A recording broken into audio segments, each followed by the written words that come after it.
காலை நேர பிரதான செய்திகளின் ஊடாக நர்மதா சிறில் முதலில் தலைப்பு செய்திகள். லிட்ரோ எரிவாயுவின் விலை அதிகரிப்பு. பாலாங்கொடையில் கடும் வறட்சி. கருகும் தேயிலை செடி வாழ்வாதாரத்தை இழக்கும் சிறு தோட்ட உரிமையாளர்கள்.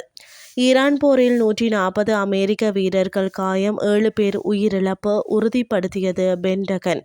இனி விரிவான செய்திகள். லிட்ரோ சமையல் எரிவாயுவின் விலை நேற்று நள்ளிரவு முதல் அதிகரிக்கப்பட்டுள்ளன. சர்வதேச சந்தையில் ஏற்பட்டுள்ள விலை மாற்றங்களுக்கு அமைய இந்த தீர்மானம் எடுக்கப்பட்டுள்ளதாக லிட்ரோ எரிவாயு நிறுவனத்தின் தலைவர் அறிவித்துள்ளார். அதிகரிக்கப்பட்ட விலையின் அடிப்படையில் புதிய விற்பனை விலை 12.5 கிலோகிராம் எரிவாயு கொள்கலன் 300 ரூபாவினால் அதிகரிக்கப்பட்டுள்ளது. புதிய விலை 3990 ரூபாய். 5 கிலோகிராம் எரிவாயு கொள்கலன் 120 ரூபாவினால் அதிகரிக்கப்பட்டுள்ளது. புதிய விலை 1602 ரூபாய். 2.3 கிலோகிராம் எரிவாயு கொள்கலன் 56 ரூபாவினால் அதிகரிக்கப்பட்டுள்ளது. புதிய விலை 750 ரூபாவாக நிர்ணயிக்கப்பட்டுள்ளது. இரத்தினபுரி மாவட்டம் பாலாங்கொடை மற்றும் அதன் சுற்றுவட்டார பகுதிகளில் நீடிக்கும் கடும் வறட்சியான காலநிலை காரணமாக தேயிலை உற்பத்தி கடுமையாக பாதிக்கப்பட்டுள்ளதாக சிறிய மற்றும் தனியார் தேயிலை தோட்ட உரிமையாளர்கள் கவலை தெரிவித்துள்ளனர். கடந்த சில வாரங்களாக நிலவி வரும் கடும் வெப்பம் மற்றும் மழைப்பொழிவு இன்மை காரணமாக தேயிலை செடிகள் கருகத் தொடங்கியுள்ளன. இதனால் செடிகளின் வளர்ச்சி முற்றாக குறைவடைந்துள்ளதுடன் புதிய தேயிலை கொழுந்துகள் துளிர்ப்பதும் நின்று போயுள்ளன. வழமையாக பறிக்கப்படும் தேயிலை கொழுந்தின் அளவு தற்போது பாதியாக குறைந்துள்ளதாக தோட்ட உரிமையாளர்கள் தெரிவிக்கின்றனர்.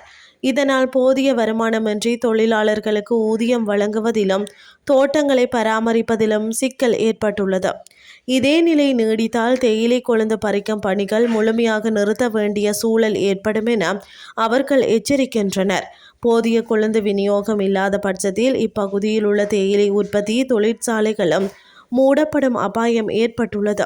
தமது வாழ்வாதாரத்தை காக்க பாதிக்கப்பட்ட தேயிலை தோட்ட உரிமையாளர்களுக்கு உரிய நிவாரணங்களை வழங்குமாறு அரசாங்கத்திடம் கோரிக்கை விடுக்கப்பட்டுள்ளது. இனி வெளிநாட்டு செய்திகள். ஈரானுடனான போர் தீவிரமடைந்து வரும் நிலையில் இதுவரை சுமார் 140 அமெரிக்க இராணுவ வீரர்கள் காயமடைந்துள்ளதாக 7 வீரர்கள் கொல்லப்பட்டுள்ளதாகவும் அமெரிக்க பாதுகாப்பு தலைமையகமான பென்டகன் அதிகாரப்பூர்வமாக அறிவித்துள்ளது. குவைத் மற்றும் சவுதி அரேபியாவில் நடத்தப்பட்ட ஆளில்லா விமான மற்றும் ஏவுகணை தாக்குதல்களில் இதுவரை 7 அமெரிக்க வீரர்கள் உயிரிழந்துள்ளனர். சுமார் 140 வீரர்கள் காயமடைந்துள்ளனர். இவர்களில் 8 பேர் மிக கடுமையான பாதிப்புகளுக்கு உள்ளாகி தீவிர சிகிச்சை பெற்று வருகின்றனர். காயமடைந்தவர்களில் 108 வீரர்கள் ஏற்கனவே சிகிச்சைக்கு பின் மீண்டும் தங்களது பணிகளுக்கு திரும்பியுள்ளதாக பென்டகன் செய்தி தொடர்பாளர் சீன் பார்னெல் தெரிவித்துள்ளார். இத்துடன் செய்திகள் யாவும் நிறைவடைகின்றது. அடுத்த இரவு 8:30 எதிர்பாருங்கள். நன்றி.